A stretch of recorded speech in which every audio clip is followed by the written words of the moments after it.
每天早上5点半，她必须准时将果汁端到丈夫面前，若慢上1秒，便会遭到他的毒打。拳打之后，她却又忽然掏出一束鲜花，当做对她的补偿与礼物。她必须如常微笑着接过。然而这类补偿在柜子里堆成了山，每打一次就有一份礼物。随后跟着丈夫退回卧室，被他蹂躏至半死，她才肯罢手。她曾试图逃离，把母亲安置到新的疗养院后，买了机票准备离开。可正当她登机在即，收到了丈夫发来的信息，竟然把她母亲掳走了。她惊得几近疯狂，无法丢下母亲，只得再次回到那个家。没想到丈夫竟丧心病狂地杀了她的猫，看着宠物被夺命，她心如刀绞，恐惧像潮水般一直压着她。她知道自己似乎无法摆脱这个恶魔，她又被拉回那如地狱的日子。每天送她出门上班前，必须亲她一口。在家里，她把烧酒悄悄倒进保温杯，假作白开水。唯有这样，她才得以稍微缓和情绪。家里有一个她独享的小秘密基地，她曾在这里待上一整天，才能得到片刻喘息。然而这天，她竟睡过了头，忘了煮饭，慌忙冲到厨房忙碌，心中充满恐惧。如果慢1秒，便会换来她的拳脚。然而恶魔总是先回到家，听见动静的她不敢动弹。意外的是，丈夫今天竟然心情尚好，没有责怪她没按时做饭，反而叫她慢慢来。随后她发现丈夫在屋里装了监控，专门用来监视她。从此她的隐私和自由被彻底剥夺。吃饭时，丈夫假惺惺地感叹她之前流产可惜，而那次流产正是被她暴踢肚子所致。 당신이 말만 해줬어도 나도 몰랐어요. 몰랐다고 다 용서받는 건 아니야. 그날 배에는 별로 매매하지도 않았는데 의사가 이상한 눈초리로 봤던 거 생각하면 지금도 아주 불쾌해. 다신 같은 실수하지 말자. 네. 사랑해. 알아요.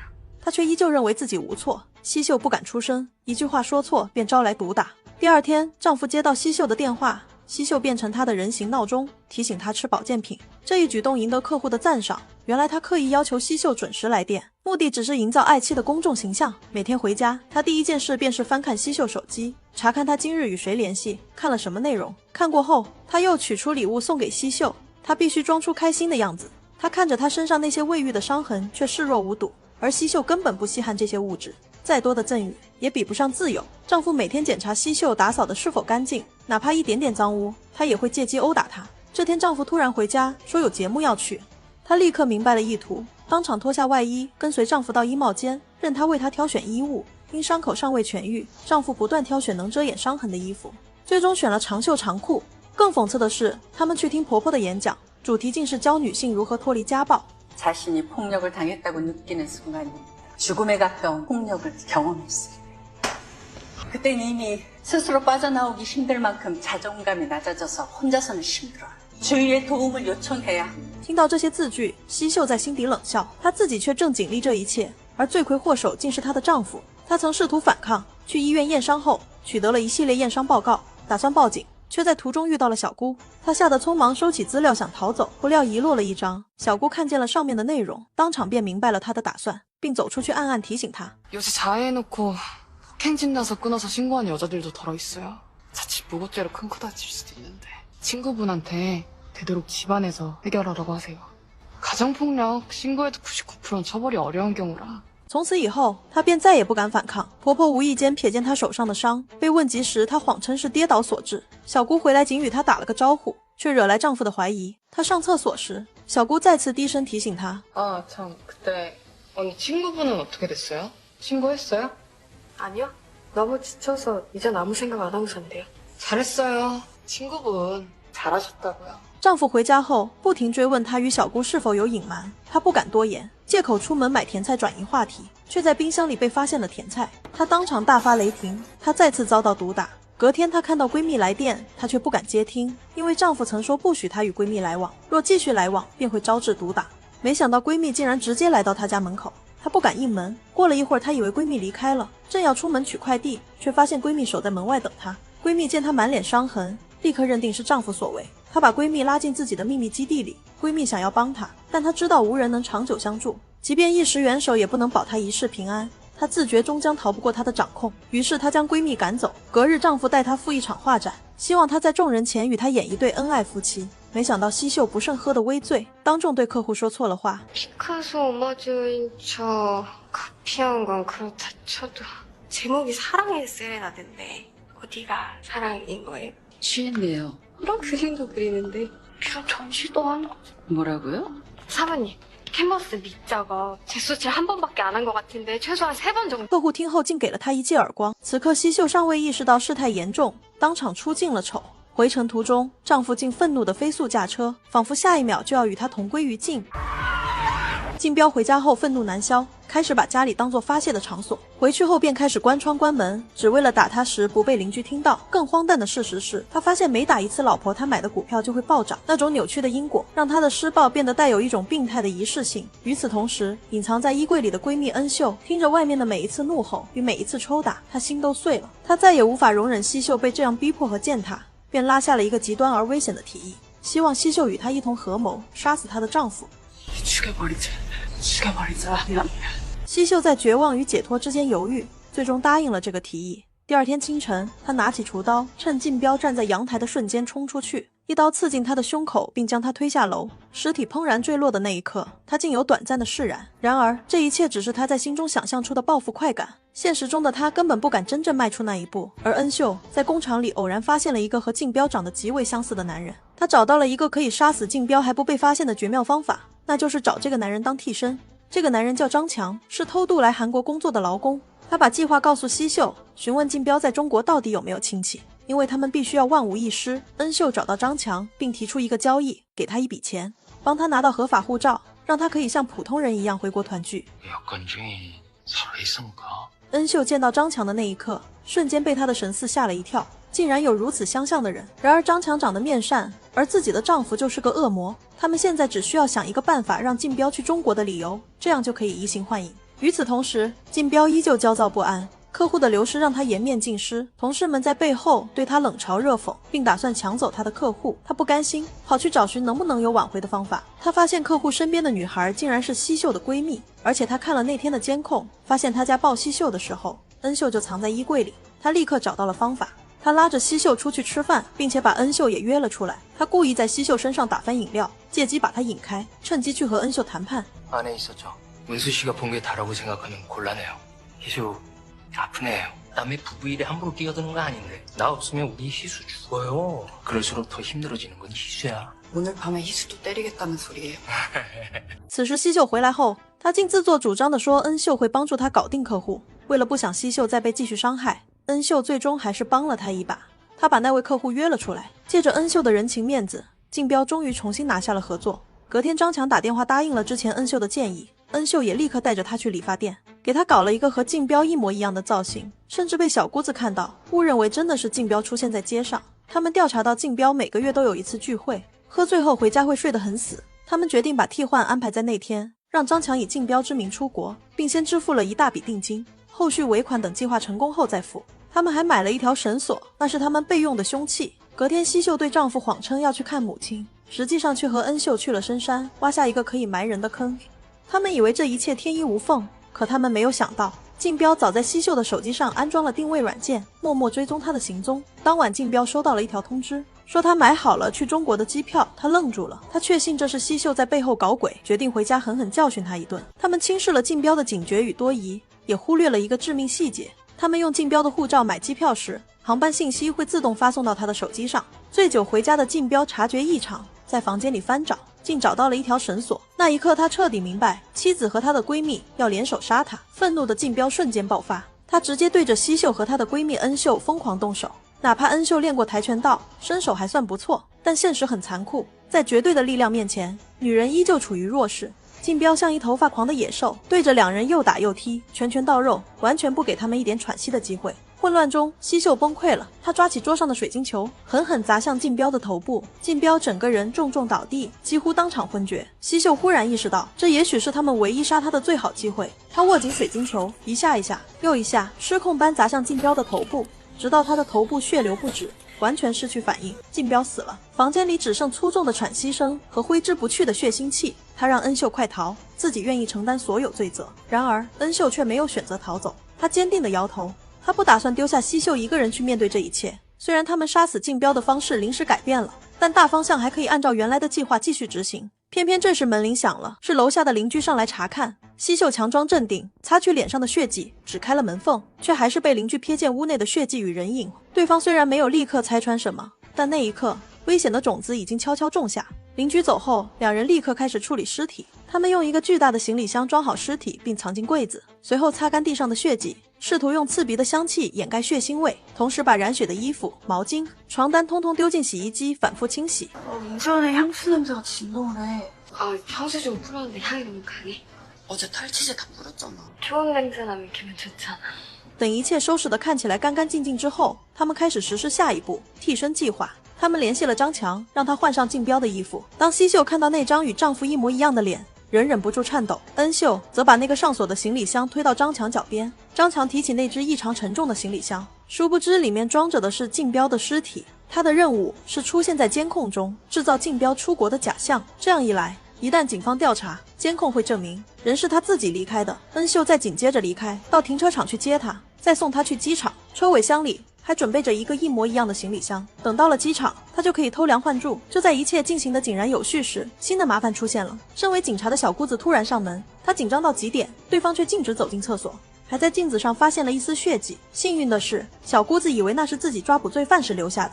她察觉西秀神情异常，幸好小姑子并没有继续追问，因为不久前她曾在大街上远远看见恩秀身边的张强。那时他误以为那是自己的哥哥竞标，以为他在外面背着妻子养了另一个女人，于是为了保全哥哥的秘密，他反而没有往更危险的方向怀疑。只是在离开前，他无意间踩到了一小块碎片，低头一看，竟是水晶球上掉下来的。这一点细节在他心里悄悄种下了怀疑。与此同时，恩秀与张强顺利抵达机场，打开行李箱，里面只是堆满了的韩国特产。当张强安全通过安检的那一刻，恩秀悬着的心终于放下。恩秀拿着竞标的手机，发现小姑子不断给她发信息，她只能不断的删除。看到竞标完全不回复，小姑子开始心生怀疑，并且让她管好自己的私生活。他们的计划成功，西秀彻底重获自由。她清空冰箱里丈夫爱吃的食物，扔掉他用过的物品，剪断那台曾掩盖家暴尖叫声的音响电线，泪水滑落，那是解脱的泪，也是命运的嘲讽。随后她与恩秀驾车出发，要完成最后一步埋尸。他们关闭行车记录仪，不开导航，谨慎地避开一切可能被追查的痕迹。可天有不测风云，半路上他们居然撞到了一只鹿，两人惊魂未定，下车查看，发现那只鹿已经奄奄一息，最后索性连鹿也一起处理掉，避免这次意外留下不必要的线索。终于他们在一处偏僻的地方挖了一个深坑，把竞标的尸体埋了进去。天边微亮，晨曦洒下，仿佛在宣告一个全新的开始。西秀去了疗养院看望母亲，轻声告诉她一切都结束了。然后他将那枚染血的水晶球抛入湖中，永远沉没。她不再是那个每天挨打、任人欺凌的妻子，也不再是那个被实时监视、毫无自由、像笼中猴子一样被观赏的女人。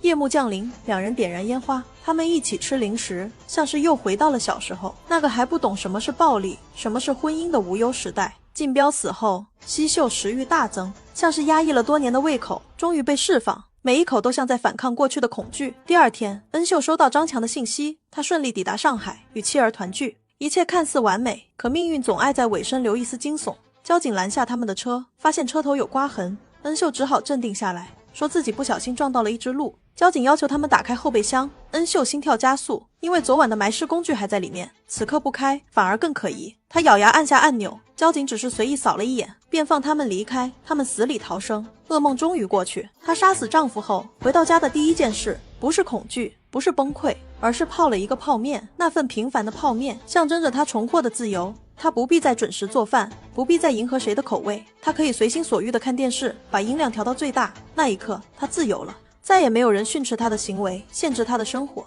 她不再是那个被囚禁的奴仆，不再是那个被当作动物园观赏的女人。而另一边，恩秀冷静地处理善后，她修好车子，擦干净埋尸的工具，生怕任何细节被警方发现。可所有杀过人的朋友都知道，第一次杀人永远伴随着焦虑与不安。她害怕任何一点风吹草动都会让那场秘密曝光。很快，丈夫的公司发现她失踪没有去上班。小姑子打电话询问，西秀强装镇定，谎称丈夫说要出国，并让她去查一下他的出境记录。 진표 씨 여행료 캐리어도 같이요. 오빠가 말도 없이 외국이라도 갔다는 거예요?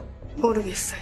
恩秀则一遍又一遍刷新新闻，害怕看到发现男性尸体的报道。公司进一步调查后发现，竞标在出国前竟然挪用了公款，卷走了50亿韩元。原来这是西秀他们精心设计的计划，他们要让警方相信竞标早有预谋，带着巨款潜逃海外。婆婆得知儿子出国的消息，怒气冲冲地跑来家里责怪西秀，怎么能在丈夫失踪时还有心情吃饭？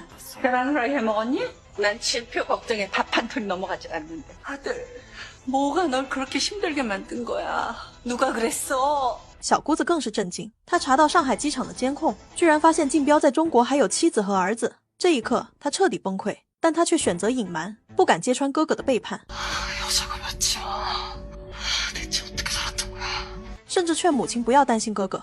可当他得知哥哥不仅出轨，还挪用了巨款时，他依然不愿相信。那个他以为完美无缺的哥哥，真的会干出这种事儿吗？可也许他从未真正了解他。公司希望小姑子私下调查清楚，但他出去后立刻把名片丢掉。他怎么可能去查自己的哥哥？他宁愿帮哥哥隐瞒真相，他做不到揭穿自己的家人，反而警告西秀不许提离婚。 언니, 당분간 남들 입에 오르낼 일은 안 했으면 좋겠어요. 괜한 의심받을 수 있으니까. 의심이요? 돈 사고 치고 말없이 사라진 남편. 미운 마음에 이혼 신청이라도 하면 언니도 의심받지 않겠어요? 西秀悬着的心彻底放下，他骗过了公司，骗过了家人，甚至连警方也被瞒了过去。他们似乎终于安全了。时间一点点过去，西秀整个人焕然一新，脸上的伤痕消失，眼神重新亮了起来。她开始逛街、化妆、大笑，像个真正自由的女人。在电梯里，连邻居都忍不住夸她变漂亮了。 오늘 좀 예쁘시네요. 너도 알아요?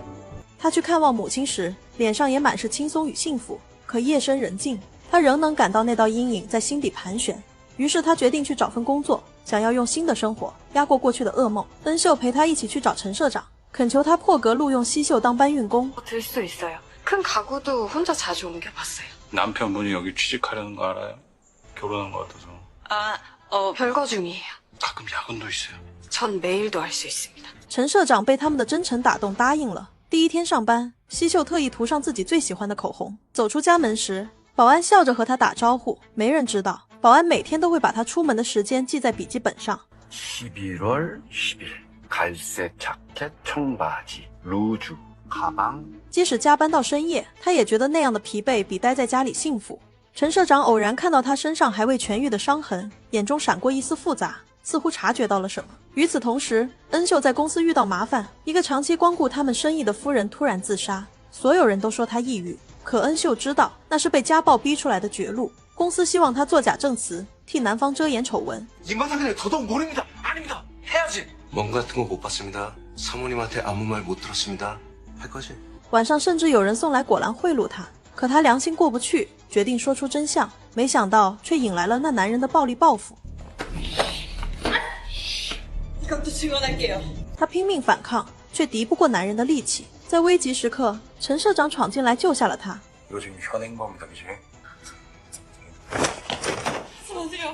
사업 접기 중 여기서 조용히 그냥 끝내는 거야. 就算被威胁，他依然选择说出真相。他的证词让案件再度轰动，也让他失去了升职机会，但他无怨无悔。另一边，西秀的生活看似恢复平静，但她心里依旧有一道过不去的坎。每当晚上7点半，丈夫下班的时间，她都会下意识的一惊。每次听到有人在门口按密码，她的心都会提到嗓子眼，直到听到是邻居才会松一口气。她一遍又一遍地告诉自己，一切都结束了。可命运从不肯放过她。第二天，密码锁再次响起，门缓缓被推開，走进来的竟然是她死去的丈夫。她亲手杀死的丈夫竟然重新出现在自己面前。那一刻，西秀整个人僵在原地。 심오하게 뭐이라 할 건데. 내가 죽인 남편이 살아 돌아왔다고. 原来他并不是竞标，而是替身张强。他一直装疯卖傻，实际上是个扮猪吃老虎的男人，早就暗中掌握了一切。 그날 내 끌고 나갔지. 이래. 너 진짜 씨발 존내 무겁던데? 응? 张强早就知道他们杀了竞标，甚至还拿走了竞标的手机，成了他最强的筹码。如今他回来的目的只有一个，那就是勒索他们要钱。 30억. 니랑 저 원수랑 너 진표 죽인 거 눈 감아주는 거. 他给他5天时间去筹钱，然后转身离开。可没想到，刚下楼他就被小区的保安认了出来。那保安是竞标母亲安排的眼线，一直盯着西秀的家。张强知道自己露了马脚，二话不说带着他去到角落，直接把保安给杀了。当西秀追下楼时，看见他手里还握着带血的凶器，他瞬间知道他刚才杀了人。他不仅威胁西秀，还打电话威胁恩秀。恩秀这才意识到，原来这个男人以前所有的懦弱全部都是伪装，他们惹到的是一个真正的恶魔。第二天一早，恩秀正准备去找西秀商量，可刚到小区门口，就看到一群人围在那里，发现小区保安死了。这瞬间让他的心猛地一沉。两人见面后，终于意识到问题的严重性。西秀觉得这个人太危险了，能用钱解决就用钱。但恩秀摇头，因为这种人要了钱不会罢手，他会永远赖上他们。与此同时，小姑子也在监控中看到了哥哥的身影，他不敢相信自己的眼睛，偷偷删掉那段监控视频。 별거 없죠? 제가 봤을 때는 본능적으로 CCTV 피한 법을 잘하는 놈이에요. 可当他查到哥哥根本没有入境记录时，他顿时感到不知所措。张强继续作恶，他用竞标的手机威胁恩秀，称手机里有定位软件。恩秀瞬间崩溃，那代表着那天他们去山上埋尸的地点已经被记录了下来。更可怕的是，张强还找上了竞标的母亲，他冒充竞标，用短信向他要钱，说有人在追杀他。母亲急得团团转，竟然真的给了他一笔钱。拿到钱后，张强毫无愧疚地去吃喝玩乐，还去夜店挥霍。陈社长察觉到了异常，他发现张强竟然回来了，还在他手里看到了竞标的手机。 믿고 깼다고 여기 그랬니? 내 요거 있어. 그것도 2개나. 내 거, 그 인간이 거. 그러니까 씨발 변상은 저 새끼한테 받고 내 돈 내놔라고. 通过各种蛛丝马迹，他终于推断出真相：恩秀和西秀杀了人。张强看着手机上的定位，心生好奇，独自前往山上。当他看到那一处被翻动过的泥土，立刻拍下视频发给了恩秀。 내가 어딘지 아니? 양양이야. 노진표. 여기 있지? 네? 저라도 아이 터지는 산에 아주 뻑뻑 잘 숨겨놨던데 내 삽이랑 장비 갖고 올라가서 파보려고. 与此同时，小姑子开始暗中调查西秀，发现他经常与恩秀见面。更让他震惊的是，恩秀正是哥哥之前在街上拉扯的那个女人。他开始跟踪恩秀，却意外看到张强上了他的车，他心头一紧，以为那个就是哥哥。他跟上去，中途张强发现恩秀根本就不打算给他钱，而是想要把他遣送到海外。一气之下把恩秀打晕，随后跑向小姑子的车。小姑子愣住了，她发现这个男人根本不认识他，种种迹象代表着这个男人不是竞标。此时张强也发现了异样，看到了车上的警徽标志，瞬间认出了这个女人。他在竞标手机上看过照片，他终于意识到她是竞标的妹妹。两人爆发了激烈的冲突。可小姑子是警察，身手敏捷，张强根本不是他的对手，被逼得节节败退。他发现他手里竟有哥哥的手机，以为是张强把竞标给藏起来了。 저기 있어라? 무슨 전화했어? 이거나 빨리 부르라고. 언니한테 전화하고 엄마한테 돈 뜯으라고 한 거 오빠야? 오빠가 시켰어? 괜히 쫄았네. 张强这才明白，这个女人还不知道哥哥已经死了。他接起张强的电话，听到另一头传来西秀的声音。那一刻，他终于彻底明白，哥哥应该已经死在他们手里。他疯狂地搜查各种证据，发现电梯监控中的竞标其实是张强假扮的。他认出了他身上的纹身，而那天他拎着的行李箱出门时明明很重，去到机场却变轻了。他瞬间明白，行李箱里装的是哥哥的尸体，到机场被替换了。那一刻，他几乎要崩溃。他打开竞标的手机，里面满是家暴的照片，每一次殴打，竞标都拍下了。他愣了几秒，然后冷静地删除了所有照片，因为他害怕这些证据会影响他的升职。其实他根本不在乎哥哥死活，只在乎自己的前途。因为家人的行为会影响他这次的升职，所以他不能让家里人出现任何差错。陈社长查到一切，决定帮西秀和恩秀摆脱张强。 사장님이 왜요? 니들 장랑 상대 못해. 상해에서 밑바닥에서 아주 거칠게 살아온 놈이거든. 사람 잘 본다고 자부했던 내가 속을 만큼 영악한 놈이기도 하고. 사장님 손해나는 장사 하시는 분 아니잖아요. 이미 너한테 한번 손해 본 걸로 아는데. 염려해주시는 마음은 정말 감사하지만 감사하면 내가 하자는 대로 하면 되지. 사장님까지 위험하게 만들고 싶지 않아. 됐고 내 직원이고 내 직원이 될지도 모르고. 可他也发现，小姑子那天跟踪过恩秀，而张强已经被小姑子带回了家。小姑子害怕张强手机里有备份，于是动了杀心。他强行给他喂下一大堆安眠药，把他锁在车里，打算让他自生自灭。隔天他如愿升职，进入总统府工作，以为一切顺利。 오빠는 이미 죽었어.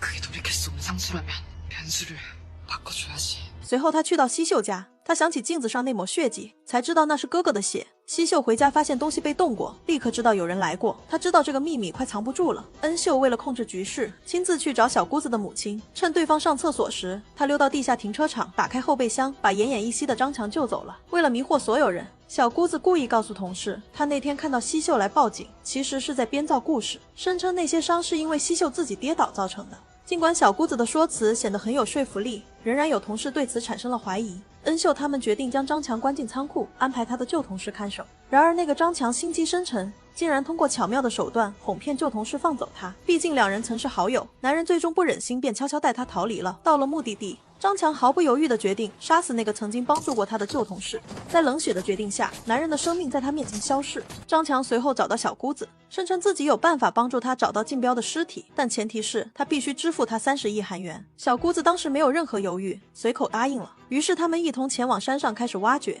然而结果却让他失望透顶，挖出来的竟然是一只死去的鹿，这让小姑子彻底感觉自己被愚弄。愤怒之下，他拿起铁铲狠狠地砸晕了张强，决定亲手解决这一切。 노진표, 네가 해야겠다. 与此同时，同事开始对小姑子产生了更多怀疑，尤其是他们发现西秀的验伤报告。他特别前往医院询问，得知西秀长期遭受家暴，事实终于浮出水面。而小姑子突然想到一个既能保住自己升职，又能巧妙化解困境的绝妙办法。 조이수, 남편 노진표 돈을 몰래 빼돌려오다 발각되자 가정폭력을 당한 것처럼 자해해 노진표를 협박해. 결국 더 큰 돈 욕심에 오랜 친구인 조은수와 공무, 아내 바보였던 남편을 살해하고 암내시했다. 他立即行动，打电话威胁西秀，迫使他做出决定。 조은수가 한 짓들을 생각해봐. 앞으로 또 무슨 짓까지 할지 모르지. 너 때문에. 아니야? 죽어? 그럼 조은수는 덮어줄게. 너네 엄마도 살려주고. 나 대통령실 임명장 받았는데 내가 일 키우고 싶겠어? 너희 법정에 세운다고 죽은 오빠가 살아 돌아오는 것도 아닌데.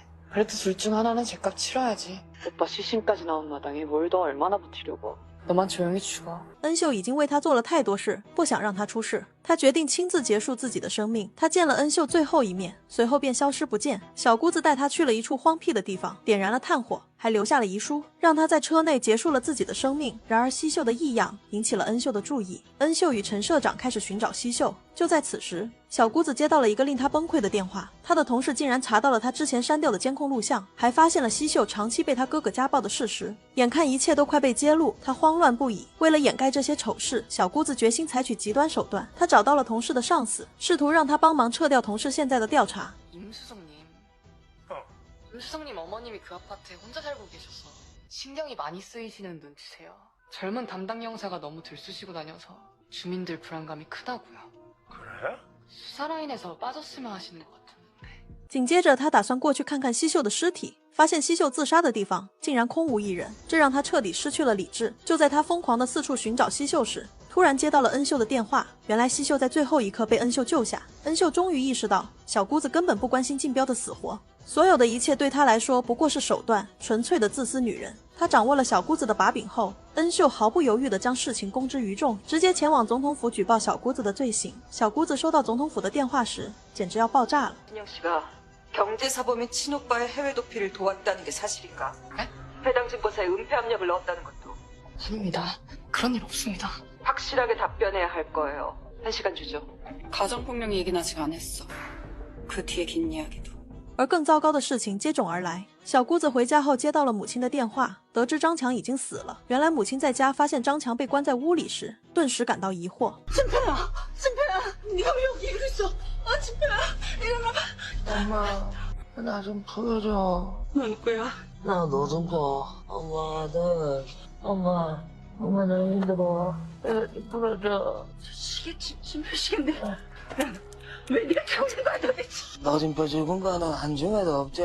张强情急之下大声呼喊让他放开，可母亲因为精神恍惚，失误将张强意外杀死。为了掩盖这起突如其来的命案，小姑子决定偷偷处理尸体。然而谁知陈社长早有安排，派人监视了他的一举一动。得知他打算抛尸，恩秀毫不犹豫地驾车前去阻止，最终与他发生了碰撞。就在这一刻，小姑子的车后箱突然打开，尸体暴露在众人眼前，现场瞬间沸腾，所有人纷纷拿起手机拍照录视频，全部的秘密瞬间暴露。与此同时，西秀知道恩秀为了保护自己做出了如此危险的举动，于是他决定主动去警局自首，打算将所有的罪责都揽在自己身上。然而恩秀最后还是没能逃过法律的审判，案件的真相还是暴露了出来。小姑子和婆婆因涉嫌谋杀被逮捕，作为一名警察，却做出如此丧失道德的行为，简直是国家的耻辱。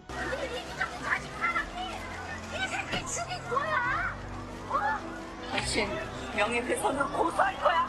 죽은 건 내 아들이고 나는 피해자 있는데 우리한테만 지랄질이야. 在法庭上，西秀痛诉了自己多年遭受家暴的真相，两人最终被判刑入狱。在监狱的岁月中，西秀逐渐冷静下来，不再恐慌，一切仿佛变得平静。西秀的母亲也因病去世，让他内心充满了无尽的遗憾。几年后，西秀和恩秀终于出狱了。 陈社长始终陪伴在他们身边，默默地给予帮助。西秀和恩秀终于迎来了自由，两人决定离开过去的阴影，搬到越南，开始了新的生活，合伙做一些小生意，过得非常惬意。而陈社长依然默默守护在他们身边，成为他们坚定的支持者。 전에는 날씨 같은 거 상관없었는데 나는 이제 오늘은 어떤 하늘이 나를 기다리고 있을까 날씨가 궁금한 사람이 됐다. 좋은 운이 파도처럼 밀려오지 않아도 큰 파도가 나를 허물어뜨리고 집어삼켜도 나는 이제 물러나지 않고 파도를 맞을 줄 알게 됐다.